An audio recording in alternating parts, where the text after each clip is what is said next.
For 5 minutes. Thank you very much, Mr. Chairman. What I would like to do first is ask for unanimous consent to submit a letter for the record from Mrs. Irene Leach of Elliston, Virginia, that was sent yesterday to the chairman and the ranking member of this committee and subcommittee. Without objection, so ordered. All right, I appreciate that. In that letter, Ms. Leach, who I've known for many years, expresses frustration about landowner rights, and because co-location wasn't looked at, and maybe it wouldn't have helped her on one of them, but she currently lives in the pathway or near the pathway of the Mountain Valley Pipeline with a family farm that's been in the family for over 100 years in the pathway of the Atlantic Coast Pipeline. And this is a problem, and she extols, I encourage you all to read the letter, she extols the problems that her family has had and their concerns.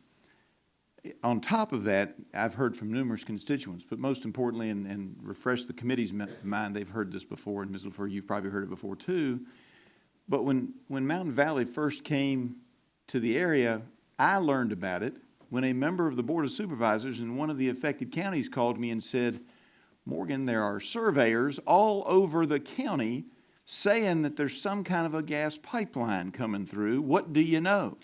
The local folks didn't know anything. I didn't know anything. This has got to change. Landowners' rights have to be respected. And accordingly, I will tell you that, this brought a number of us together. After not receiving an additional hearing, FERC turned us down for an additional hearing. I sent it to the chairman. Ms. LaFleur, you were not chairman at that time. Yeah. But I sent several requests to the chairman along with then Congressmen Goodlatte and Hurt to do an additional hearing, not to change the decision per se, but the landowners felt they weren't being heard. One additional hearing in Virginia, 2 would have been great, but we would have accepted 1. We got nothing. So when you can't go to your local officials, you can't go to your state officials, and you can't go to your federal officials and feel like you're ever being heard, reforms do need to happen.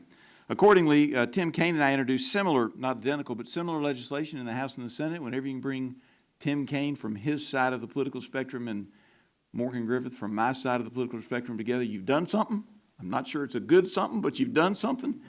And my bill is H.R. 173, and it amends the Natural Gas Act to create greater transparency and additional public input. It requires FERC to hold public meetings in each county in which the project will be located, and restates U.S. federal policy that the taking of property through eminent domain be limited in situations in which the taking is for public, not private, use, which is modeled after a George W. Bush executive order. It also requires the taking of land under conservation easement be given compensation for the lost conservation value of the land. Mr. McMahon, last week FERC announced a reorganization and new division dedicated to addressing landowner issues. Obviously, they've started to hear after 5 or 6 years of haranguing.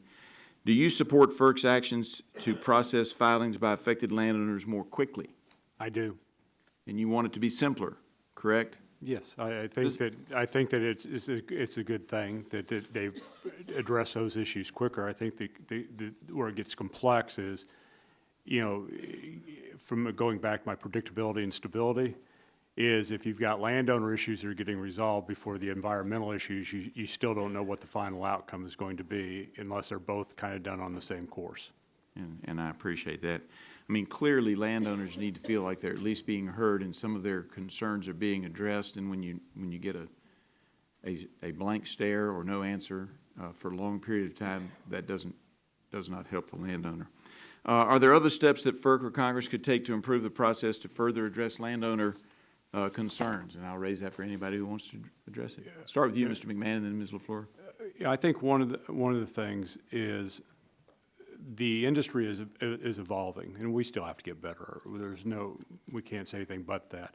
But what we're trying to do is, the last thing I know from our perspective is somebody like you hearing about a project from the first time from somebody other than us. That's one of the big changes we're trying to make, is get more transparent with local and state. I'm going to switch gears because I've just got a little bit of time. Ms. LaFleur, At some point, we have to decide, if we're going to do co-location, we have to decide who makes that decision. Does that belong to FERC, or does that belong to somebody else? I think it belongs to FERC under the Natural Gas Act, and I dissented on the Mountain Valley and ACP pipelines because they were so close en route.